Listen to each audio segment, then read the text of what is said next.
Hello friends, welcome to my class Medha IQ. So friends, हम लोग class 12 का English का चैप्टर 1 पढ़ रहे थे, जिसमें हम लोग पैराग्राफ 1 से लेकर 6 तक पढ़ चुके थे। आज हम लोग पढ़ेंगे पैराग्राफ 7 से। तो दोस्तों, मेधा आईक्यू क्लास के साथ जुड़े रहिए और क्लास को देखते रहिए। किताब पढ़ना और समझना आप लोगों का आसान हो जाएगा। चलिए आज हम लोग पैराग्राफ 7 को पढ़ते हैं। They further reasoned that इसका मतलब होता है कि वे लोग बाद में कारण बताए या फिर बताए कि large cities were a snare, जो बड़ा बड़ा शहर है। गांधी जी बोलते हैं शहरों के बारे में कि जो बड़ा बड़ा शहर है कि नहीं, स्नेर बना हो गया एक तरह का जाल जिसमें फंस जाते हैं हम लोग। तो बड़ा बड़ा शहर क्या है? एक जाल है। And a useless encumbrance, useless मतलब होता है बेकार का, इनकम्बरेंस मतलब बोझा, बेकार का जो है बोझ है, समस्या है। And that people would not be happy in them, and that people would not be happy in them, और लोग जो है वहाँ खुश नहीं होंगे।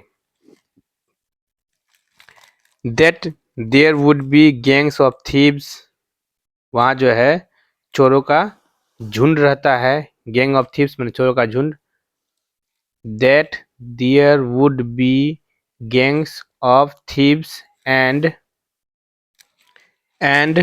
robbers और डकैतों का झुंड। Prostitutions and vice flourishing in them, वेश्यावृत्ति और कई तरह का जो है गलत गलत काम, माने बहुत अनहोनी काम, जो काम नहीं होना चाहिए या जो काम अच्छा नहीं है उसको बोलता है वाइस फ्लोरिशिंग, माने पाप से भरा हुआ काम, कुकृत्य है। ऐसे काम जो है शहरों में होते हैं। And that poor man would be robbed, और गरीब लोग जो है लूट लिए जाएंगे बाय रिच मैन, अमीर आदमी द्वारा। दे वेयर देयरफॉर, वे लोग हालांकि satisfied with the small they were therefore का मतलब हुआ दे वेयर देयरफॉर, वे लोग हालांकि सेटिस्फाइड विथ स्मॉल विलेज, वे लोग छोटे गांव से ही संतुष्ट थे। अब है पैराग्राफ 8। दे सो दैट, वे लोग देखे कि किंग्स एंड देयर स्वार्ड्स, राजा और उसके तलवार, वेर मोर इन्फीरियर, वो बहुत ही तुच्छ थे, माने बहुत छोटा था। To the sword of ethics, धर्म और मतलब पुराण, एथिक मतलब हो गया जाके माने ग्रंथ हो गया, ग्रंथों के अब मैंने, हाँ, ग्रंथों के तुलना में। To the sword of ethics, जो शास्त्र का ग्रंथ का जो तलवार है उसके तुलना में जो है राजा और उसके तलवार जो छोटा है। And they therefore held the sovereigns of the earth, और वे लोग जो है धरती के संप्रभुता को, सोवरेन्स मतलब होता है संप्रभुता, संप्रभुता को कायम रखा। To be inferior to the rishis and the fakirs, to be inferior माने इन्फीरियर होके, माने बहुत कम, छोटा होके, किसके तुलना में? ऋषि और फकीर के तुलना में।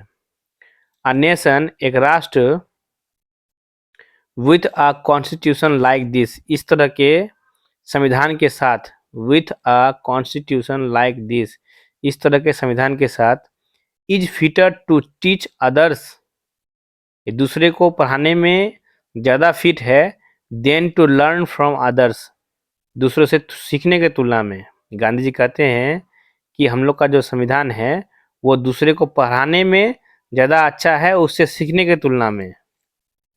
This nation had courts, lawyers and doctors, इस राष्ट्र के पास क्या है? कोर्ट्स है। कोर्ट्स माने जो ये है, माने कोर्ट जो होता है वो कोर्ट, लॉयर माने वकील, डॉक्टर, इस राष्ट्र के पास जो है कोर्ट है, लॉयर है, डॉक्टर है। But they were all within bounds, लेकिन वे सभी जो है किसी न किसी बंधन में है। But they were all within bounds, लेकिन वे सभी जो है किसी न किसी बंधन में हैं। एवरीबॉडी न्यू दैट, सभी कोई जानते हैं कि these profession were not particularly superior, ये जो पेशा है, ये लोग जो है, ये पेशा जो है वो प्रमुख रूप से खास नहीं है, उतना प्रोफेशनल उतना प्रमुख नहीं, प्रधान नहीं है। मोरेवर, हालांकि these vakils and vaids did not rob people, जो वकील और वेद है ये लोग लोगों को नहीं लूटते हैं। They were considered people's dependents, ये लोग जो है लोगों के ऊपर निर्भर रहते हैं। जो वकील है, वेद है, लोग जितना देगा उसी से वो लोग का चलेगा, इसलिए वो लोग डिपेंड रहता है लोगों पर। नॉट देयर मास्टर्स, उसके मास्टर पर नहीं। जस्टिस वाज टॉलरेबली फेयर, जो न्याय है वो टॉलरेबली फेयर है, मैंने ठीक है, अगर तुलना करके देखे, सहने योग्य अगर देखे तो जिस तरह से हम लोग सह रहे हैं उस तरह से जो है टोल सही मैंने सही है। The ordinary rule was to avoid courts, सामान्य नियम ये है कि हम लोग जो है कोर्ट से दूर रहे। There were no touts to lure people into them, there were no touts to lure people into them, there were no touts to lure people into them, मतलब कि वहाँ जो है इस तरह के लोग नहीं, इस तरह के जो एम्प्लॉय है, जो लोग काम करते हैं वो लोग नहीं होते हैं जो लोगों को ठगते हैं या लूटते हैं। ल्यूर पीपुल इनटू देम माने वहाँ पे ऐसे लोग इस तरह के नहीं होते हैं। This evils too was noticeable only in and around capitals, इस तरह के जो है बुराइयाँ, दिस एविल, एविल मतलब बुराई होता है, दिस एविल टू माने इस तरह के बहुत सारे एविल माने बुराइयाँ, was noticeable only in and around Capitals, ये सिर्फ जो है राजधानी के आसपास दिखते हैं। The common people lived independently, जो सामान्य लोग होते हैं वे लोग स्वतंत्र रूप से जो है रहते हैं। And follow their agricultural occupation, और खुद का जो है कृषि से संबंधित जो कार्य है, पेशा है, उसको वो लोग जो है माने करते हैं। They enjoy true home rule, माने वो लोग का जो खुद का जो घर का जो कामकाज है और खेतीबाड़ी है, जिस तरह से वो लोग घर में रहते हैं, कामकाज करते हैं और चलते हैं, उसको बोलता है ट्रू होम रूल। तो उसी ट्रू होम रूल से जो लोग खुश रहते हैं, उसी का आनंद मनाते हैं। उसके बाद जो है ये देखिए यहाँ ऑब्जेक्टिव है, जितना पढ़ लिए, एक खाली जगह है, इसको भरना है आप लोगों को, और यहाँ कुछ क्वेश्चन है जिसमें आप लोग को बनाना है। और इसके बाद है पैराग्राफ 9। तो चलिए पैराग्राफ 9 में हम लोग आते हैं। तो पैराग्राफ 9 क्या बोल रहा है?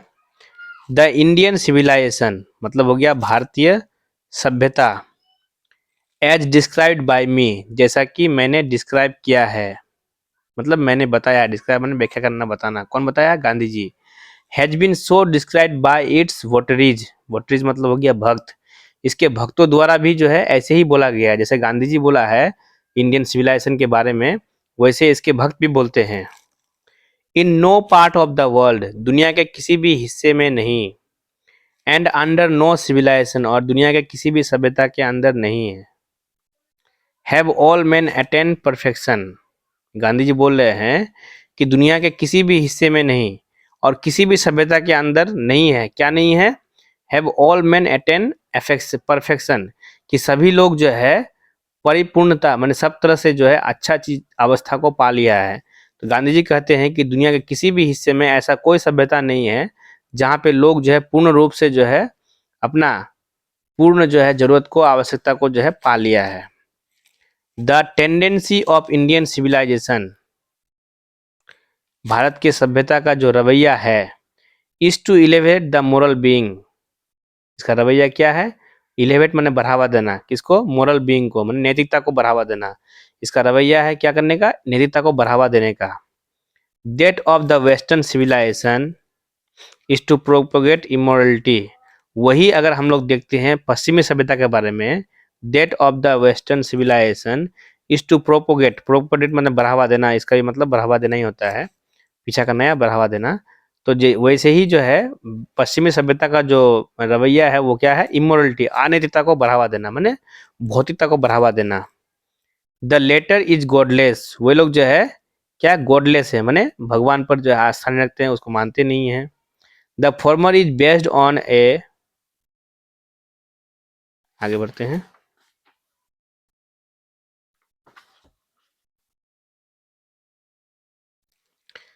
उधर क्या था, the former is based on a belief in God. जो फॉर्मर है मतलब कि जो जहाँ से शुरू होता है दुनिया, या फिर जहाँ से अ, समाज शुरू होता है वही फॉर्मर होता है, कि जैसे शुरू होता है हम लोग जिस तरह चला रहे हैं, तो वो क्या है, भगवान के विश्वास पर जो है आधारित है। सो अंडरस्टैंडिंग एंड सो बिलीविंग, इस तरह से हम लोग समझते हुए और इस तरह से मानते हुए, it behoves every lover of India to cling to the old Indian civilization.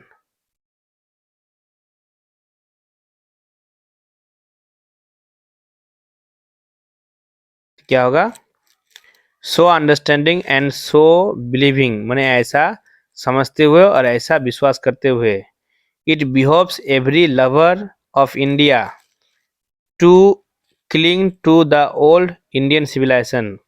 It behoves every lover of India, इसका मतलब हुआ कि यह जो है इंडिया के हर प्रेमी को, माने इंडिया से जो प्यार करता है, तो वो चिपका के रखता है। बिहोव्स माने अपने और खींच के रखना।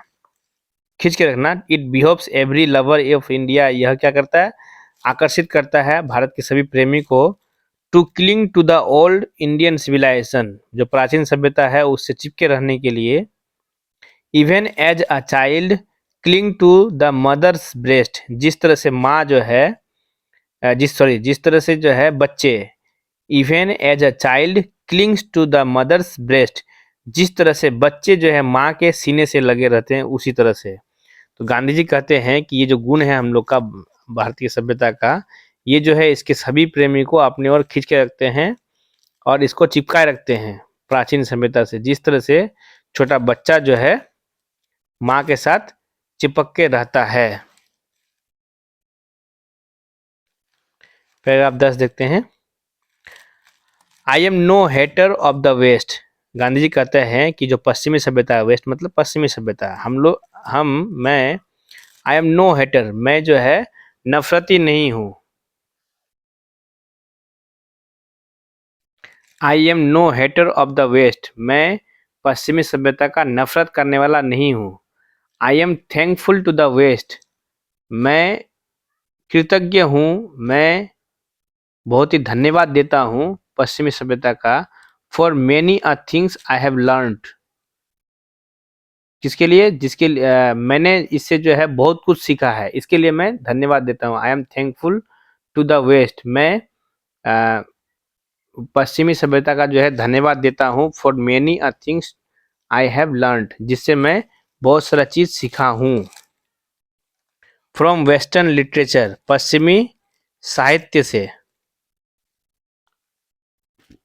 But I am thankful to modern civilization, लेकिन मैं आधुनिक सभ्यता का धन्यवाद देता हूँ। फॉर टीचिंग मी दैट, मुझे सिखाने के लिए।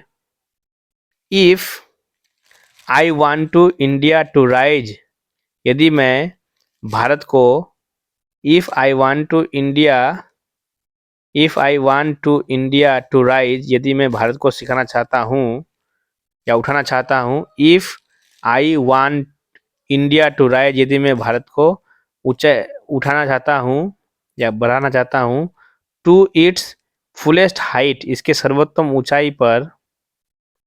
आई must tell my countryman frankly that, मुझे मेरे देशवासियों को निस्संदेह बोल देना चाहिए। After years and years of experience, मतलब सालों सालों के अनुभव से, ऑफ मॉडर्न सिविलाइजेशन, भारतीय सभ्यता का।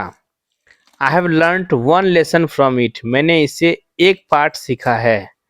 I have learned one lesson from it, मैंने इससे एक पाठ सीखा है। एंड दैट इज दैट, और यह वह है कि we must shun it at all cost. Shun मतलब दूर रहना, तो वी मस्ट सन मतलब हमें अवश्य दूर रहना चाहिए। इट मने इससे, एट ऑल कॉस्ट हर तरह से, हर कीमत से। तो दोस्तों अगला जो है पार्ट हम अगला वीडियो में देंगे, तो आप लोग इस तरह से जो है इंग्लिश को देखते रहिए, इंग्लिश को सीखते रहिए। धन्यवाद।